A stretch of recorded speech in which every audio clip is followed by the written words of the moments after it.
Hey YouTube, this is TCA Gaming. Thanks to all of you who have submitted their questions for the Q&A video. Please do continue submitting them. You can do so by putting it down here in the comments, or you can email me at the #1pokemoncollector@gmail.com email address, which I'll try to put that in the description as well. But in this video I'm going to show you a lot of the first editions, because I didn't have too many duplicates of those, and then some of the unlimited stuff that's from Generation 1. Next video I think I'll show Gym Challenge and some of the first edition, or the unlimited from the Neos, as well as some first edition base set stuff. But if you guys remember the Instagram photo, I had a lot of these Gyarados that were submitted. And I think it was 34 of the Shadowless Gyarados. All of them came back and they did pretty well. For the Near Mint 7s, I have 3 of those. That was the lowest. These were the lowest 3. And really it wasn't too bad. I think PSA's done a great job of becoming aggressive with their grading. If you take something that's like a Near Mint 7 over to BGS, and it's going to score way higher. BGS is very strict on their 9.5s and 10s, but once you get below an 8, they're pretty much garbage when you compare them to PSA. As for the 8s, I had 9 Shadowless Gyarados that come back PSA 8. For Mint 9, there were 22 Mint 9s. You would think that if you had 22 Mint 9 of a card on any submission, that you would have at least some Gem Mint 10s, but I did not. There were zero Gem Mint 10 Shadowless Gyarados out of the 34 that I submitted.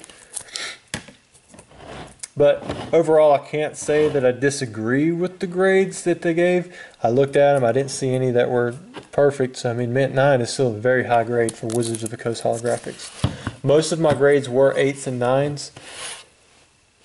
In the past, that would have upset me, but I would say at least 90% of what I submitted were not, or they were holographic Wizards of the Coast cards, and those are still very high grades for old cards that have that tend to have issues around the border and in the holo and just different areas. Anything could take it down from a Gem Mint 10. I did submit some base set holographic cards. Chansey had an 8, Clefairy had a 9 with the 2 E's, Gyarados had 9, Hitmonchan had 9, Machamp 9, Mewtwo 9, Ninetales 8, Nidoking 9, Venusaur 9, and then Zapdos a 9. In general, I have not collected PSA graded cards. I've mostly stuck with raw cards that I stick in binders. But really, honestly, because PSA has stepped up how strict they've been with their grading, like 8s, a lot of people would consider those Gem Mint cards.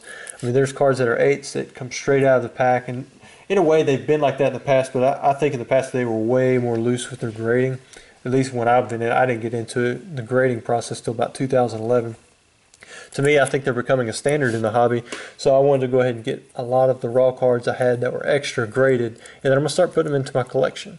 So many of these will not be for sale, since I only had 1 of that were submitted, but some are, and I'll try to make a sale video at the very end. But here we're going to have first edition Jungle holographics. We've got a Near Mint, Mint 8, a Mint 9, Kangaskhan 8,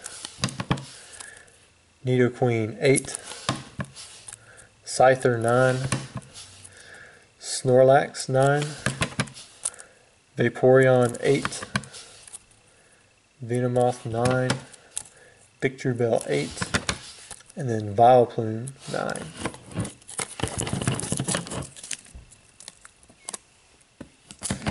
We'll skip this little stack here. That's just Jungle Unlimited. There were no 10s in there, just some 9s and some 8s.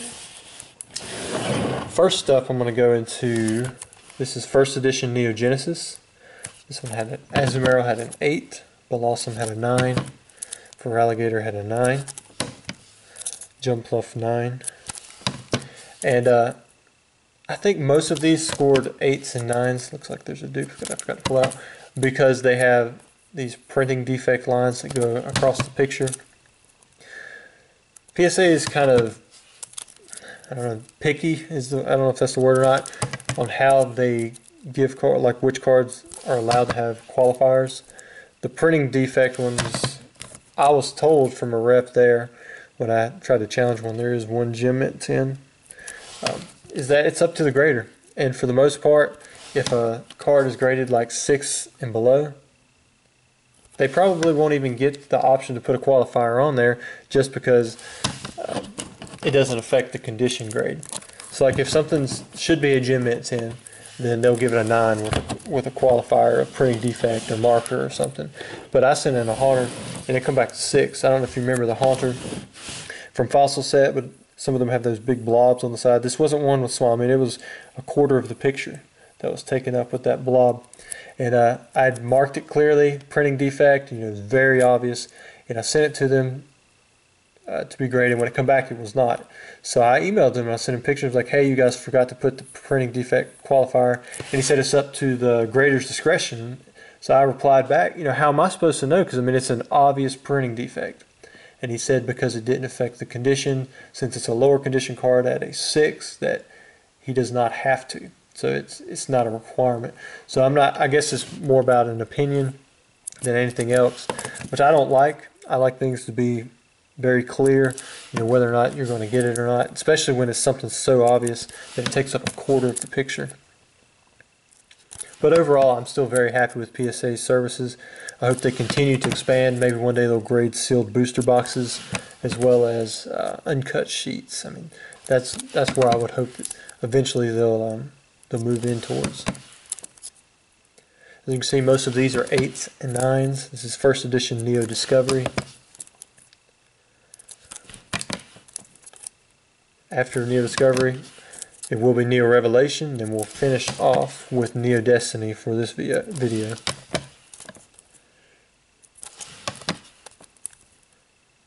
Of course, I wanted this one to be a gem mint 10, and it was not, but it still did well. Espeon gem mint 10. This is first edition and non-holographic.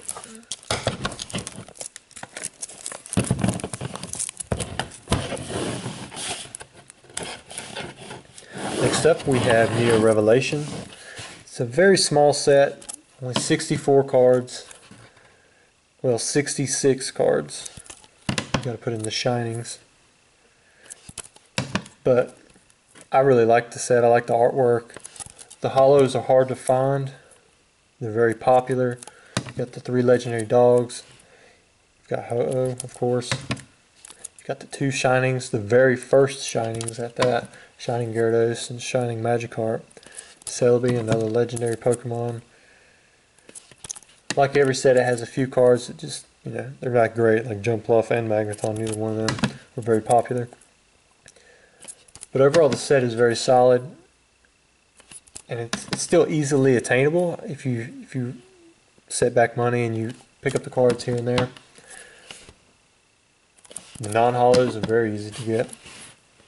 The Shining Magikarp pulled a gem mint 10. If there was a card in the set I wanted to, I guess it would be that one or the Ho-Oh. I did not submit a Gyarados. I think I did, maybe on a different submission. Alright, last for this video, well, I might show some extras after this. But we have the first edition Neo Destiny Hallows, mint 9. Looks like the Dark Crobat did pull a gem mint 10. As did the Dark Donphan gem mint 10. Espeon got a 9. Feraligatr got a 9. Gengar got a 9.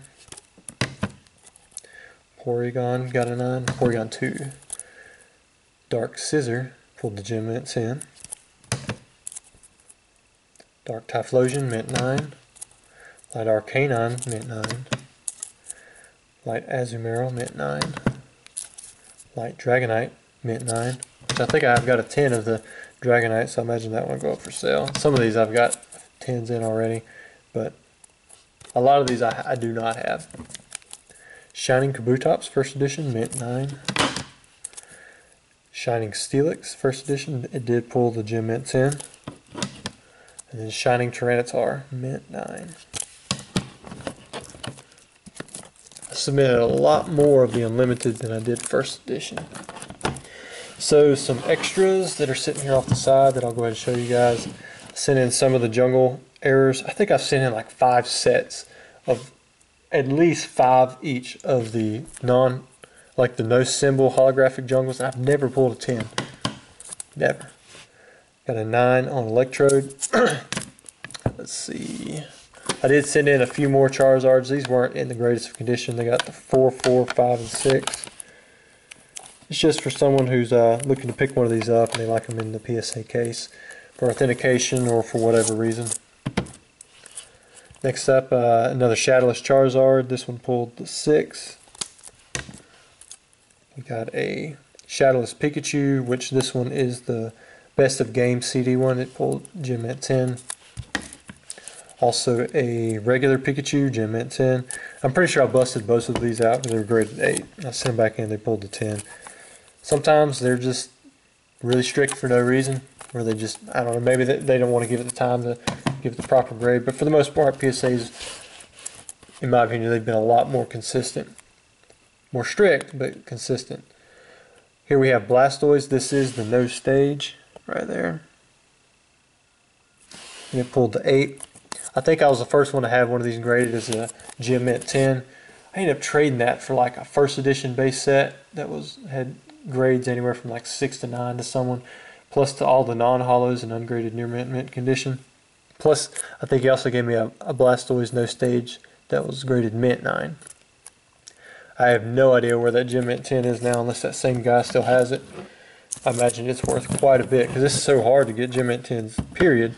But the fact that where this is, it almost looks like a smudge on the surface.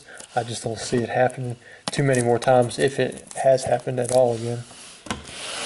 But anyways, thanks for the video, guys and girls. If you have any questions for me about the cards you see in the background, or that you just want me to answer in the Q&A video, go ahead and submit those, put them in the comments, or you can email me. Thanks.